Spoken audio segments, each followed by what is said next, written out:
let's talk about how successful I was with 2-bag travel.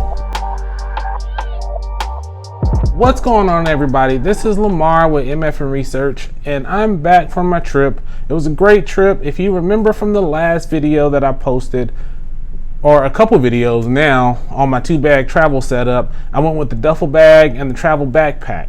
So let's talk about how that went. I'll tell you some of it, show you some of the loadout, and then I'll also tell you my thoughts at the end overall of the setup. So I went with the duffel bag. I'm not gonna really show you the duffel bag right now and show you what was inside of it because it's just clothes.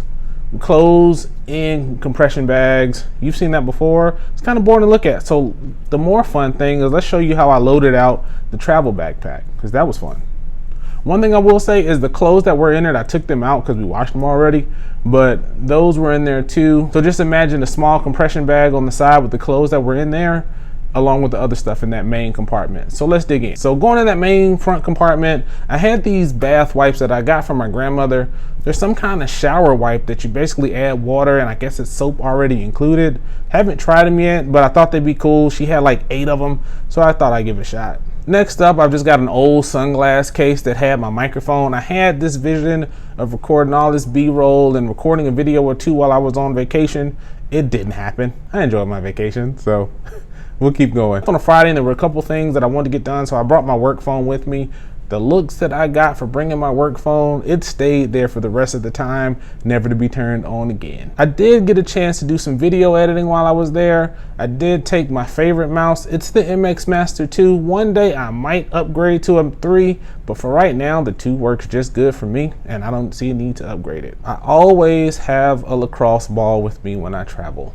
It helps with the knots and it helps relax you. It's kind of like that massage on the go if you know what you're doing. Google a couple of videos on using a lacrosse ball for self-massaging or self-myofascial release if you know what that is, and that'll help you out a great deal if you got those tight spots, especially from long road trips. Now we'll go into the admin panel of the bag and see what's in there. So I always travel with my little first aid kit. I'm gonna upgrade it one of these days, I promise, but for right now, it is what it is. I've added a few things to it, and maybe I'll take you guys on the journey of upgrading that in the future. I had kids with me, the whole family was with me, so a needle and thread definitely was there. Luckily, I didn't have to use it, but I don't know how many times we've had to sew a button, stitch a pocket, something like that on a trip, sew something back on. It happens. Learn some basic stitching, and it'll take you a long way. Save you a little money even too. Got my tie pin. My wife actually used this more than I did on this trip, so still gets used. I think I might switch those to shout wipes at some point in time if I can find a good price on some and just leave that there. But I do like the tie pin. It definitely handles those spills, and I definitely think you should have something like that to clean up some spills or things on your clothes to keep your clothes clean. So going in here, I just had an oil blend that my wife put together. It just sits in there. I think it fell down there. I had it somewhere else, but that's where it's at. Got a couple pins for my Rocket book. I even had another roller ball. I use this one usually before I sleep. Helps open up the passageways and breathe clean and clear, so like that. Had all my vitamins, my Tylenol, stuff like that in there, just to make sure I had it in a safe place. Once again, that's my pen. Had a little bit of tissue, some dude wipes, and some alcohol wipes and stuff like that. I also had a couple hair ties. My wife and my daughter were with me, so they might need them just in case, so I had them. As you guys know, I don't go anywhere without my compressible towels. I keep a pack of those. Gotta keep a pack of those. I've got my old RAV Power battery bank. I don't even think they make it anymore. One of these days I'll upgrade, but it still works, so why not? And I just have a whole bunch of wipes, random little alcohol wipes, hand sanitizing wipes, cleaning wipes, dude wipes. They're all over the place. I think some of those sanitizing wipes for the hands, I think a lot of them are dried out, so I'm gonna go through and replace all of those with some more recent wipes. So now in this portion, and I think this is where I do want to make some changes on my bags, both this bag and my EDC bag, is I think I want to get a pouch to hold all my wires and stuff right there, or if I use my wipes and stuff, the alcohol wipes and stuff like that, something to a little better organize this particular admin panel. And that way I can just drop it in and out of each bag, or get multiple and have one for each bag. Haven't decided how I'm gonna do that yet. Funny thing is, what did happen is I forgot the brick to charge, and I didn't have a USB-C brick I just had a USB-C A brick. So what I ended up doing is kind of daisy chaining and doing stuff like that so I can get things charged, using the battery to charge stuff. And it ended up working out okay, but definitely want to have that. Definitely think I'm going to get some USB-C C to A adapters just in case if I run into that trouble again, I've got some on deck. I had the keyboard in here, just an old wireless keyboard that I happen to have. I found it in my room under a piece of furniture and it still worked. I still had the dongle for it, so I thought I'd try it out, see how well it worked. No link for it, but it's just a basic Amazon wireless keyboard. And I keep my Rocketbook with me. I'm still gonna do a review on my Rocketbook one of these days just to talk about how well they work for me. All right, let's get to the main compartment of the bag. This is where I put some of the bigger items, and I also had some clothes in the compression bag right on top of everything you see here. So let's just go through it. I have my toiletry case. This is the Taskin roller. I've done a video review on that. The only thing that I would say that thing needs, and I didn't realize it because the only time I've used it in the past is for hotels, is it needs a handle. Just if you're going from, like, say, your room to the bathroom or going, you know, walking it out, it would really have been nice to have a handle on it somewhere. And there's plenty of space with it. I just had it in my hand. It's not a deal breaker, but just a little nice to have on a version 2.0 or something like that. I have my Theragun. Sometimes I don't feel like getting all on the floor to use the lacrosse ball. While the lacrosse ball is smaller, more compact, one less thing to charge, I had space this time, so I brought my Theragun with me, and it definitely got used probably almost every day. Then I have my headphones, my Soundcore Q30s, I think they are, Q45s, I can't remember which. I'll put a link in the description for the ones that I have. I do like them. I am considering upgrading them in the future, and we'll see if I decide to do that. I mean, I like, for the price and the quality of the noise canceling, I might stay in that realm and not go up to the AirPod Max or any Sony or Beats headphones or anything like that, because for me, they're just perfect. And if they break or crack or anything like that, it's not the end of the world. All right, so now in the laptop compartment, I don't have a MacBook or anything like that. I do have a Chromebook that I use as a laptop from time to time, but since I was gonna do some video editing, the Mac Mini came with me, and I thought I'd test out to see how well it works in place of a laptop in a portable setup. So here it is in the laptop compartment of the bag. It fit just fine, no problem at all. I do have some video right here of what the setup looked like when it was set up on the table in the hotel room, and it works pretty good. I mean, the only thing that benefits, one of the things you got to keep in mind is you got to make sure you have a power source. So it's not like a laptop where you have that battery to work with.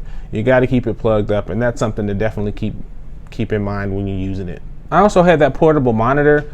I keep that everywhere. It's definitely a good second monitor. It's a travel monitor. I love the little thing. I use it all the time. I think at least a few times a week. And on the trip, it got used a few times too. Used it for the Mac Mini to use. You can hook your phone up to it as a bigger screen. You can even hook the Switch up to it and use it as a gaming screen. I've done all of those, and I recommend it just to have on the trip if you want that secondary screen. And yeah, it's got a smudge on it. I didn't clean anything before I came. I just took the bag right out the car, took it straight to the table, and thought I'd talk about it before I put everything away, clean everything off, and it's all gone, and I don't remember what I packed. So you're seeing it exactly how it was. It's cleaner now, but hey, I like to keep it real in my videos, so you see it how I use it. And I kind of alluded to it just a second ago with the monitor, but I did bring the Switch. Again, everybody goes to sleep before I do, and it's a good idea to have something to keep me occupied. I don't feel like always being on my phone, and sometimes I like to kill the time gaming a little bit. I'm not a big gamer, but I do play the Switch from time to time, and I do play some retro games. I've got a Sega, I've got a PlayStation 2, play those somewhat regularly. So definitely a fan of that. Definitely a fan of the simple gaming. Not a hardcore gamer, but hey, it's fun to have a little bit to keep you occupied. All right, in the water bottle pocket, I did have my gimbal in there. I had plans on using it when I recorded any videos, or if I want to get any B-roll footage or just record anything, using it with the kids. I didn't use it. I ended up just holding my phone and taking video and pictures while I was out. Sounds good, but maybe I'll get that more in my rotation of using things. And that's what ended up in the water bottle pocket by the end of the trip. Through the course of the trip, I had my water bottle in there, using it what it was supposed to be for, and I also had my umbrella in there in case we needed that quick access. Remember in the last video, I said this was going to be a 2 1/4 bag setup. So I did take my Air City Sling. I did add a couple things to it. So I'm going to talk about how I packed that out too for the trip. It stayed with me in the car and it was on me as we were going about the trip. So first up, the alpaca hub pouch with the hub clip. It goes with me everywhere. This is no different. This time what I did is I hooked it on the shoulder strap, and the only reason I did that, it fits in the bag no problem, but I had it on the shoulder strap just for quick access. I think we went to the gas station to get gas, so that way I had it and didn't have to fumble through the bag to get to it. Like, I have a few cards in the front. I have my usual EDC stuff inside. It stays in there, my pen, my knife, my keys. This is the water slider. I'm still testing out a couple ways to use it. I won't show you any more of that. That's going to be a secret for later on, but I did bring it with me to test it out. I had it attached to just a basic carabiner, and that was attached to a hero clip. One of the things I am trying to figure out is the best method of carrying the water slider. So in the video, when I talk about it a little more, I'll tell you about that too. But for now, just leave that as a teaser. Know that I'm still using it. I had a tactical pen just as the backup, some extra Tylenol as a backup because I think I ran out or I just had to get some more or something. I don't remember. I had some hand sanitizer for the car. Keep a bandana with you. I know we have those Hanks too. I've got one of those too with the microfiber on the side. I didn't bring that this trip. I just brought the bandana, so it worked out good. We were out at the Children's Museum in St. Louis, and it was kind of humid out there. It wasn't too hot, it was just humid, so it was good to wipe sweat off everybody. That small cable is what saved me in the hotels on this trip, so glad I had that with me. This is an AirPod cleaner, so I had that just because we were going to be gone for a while to help keep the AirPods clean, small electronics clean, stuff like that, headphones, all that stuff, just little stuff. I used it I think maybe twice, but it was good that I had it with me. I had the rest of my wallet just in case I needed something else that I didn't have in the hub pouch. I always had the rest of my cards in there with me. And just in the back, I didn't have too much in here, just my field notes. And I got this card from a main event one day, and I just keep it in there. I gave it to my son. He was happy to have it one day. So. And we're in the garage now. It's hot. It's nighttime. Just finished recording for some other stuff, but I thought I'd touch on the bag and talk about my 2-bag setup and give you my thoughts and lessons learned. So first of all, I'll say the setup worked fantastic. Duffel bag and a backpack is the way to go. It worked out well for the hotel. It worked out well to hold everything. I think if I were flying, I would probably go to roller bag just so I can use that. If I weren't checking any bags, I'd definitely go that route and just use the roller bag, put the backpack on top and go with that. But I did learn one very, very, very important thing on this trip. And I think it is time to retire the Air Travel Pack Small and the City Sling. Couple reasons why. I just need a little more space, because I think if I had the bigger travel pack, I could have gone with just that by itself. And I think the Air City Sling, I think it works well by myself, but now I'm going a lot more places with the kids or with the whole family, and there are times where it just makes sense to bring a little bit extra stuff. And while I was on the trip, especially when we were in the Children's Museum in St. Louis, I realized that the sling was packed to the gills, and I just needed a little more space. So I think I'm going to have to look for something new. I think I'm going to end up dropping the 2 bags on eBay or something like that in the future. This isn't a bad strike against the bags or anything like that. They were great bags. They are great bags. Still look brand new. The only thing I will say on the sling is that the elastic strap keepers they're giving away, but that's an easy fix. That's an easy thing to replace or upgrade if you want to. I still love both of them. I still have a sweet spot for Air. I'll always check Air first, but I think it's time to try some different bags out there and some different brands, because there's a lot of cool bags out there. Give me a little more versatility, different looks, different functionality. So we'll see what happens. Yeah, so let me know if you use a 2-bag setup. What bag do you use? What backpacks out there that you use? What slings are you guys rocking? Or what do you recommend? I'm up to any suggestions. I've had tons of suggestions in the comments. A few of those things I've actually even purchased. So let me know what you think. Let me know and use. Take care of yourselves. Take care of each other. MF and Research out.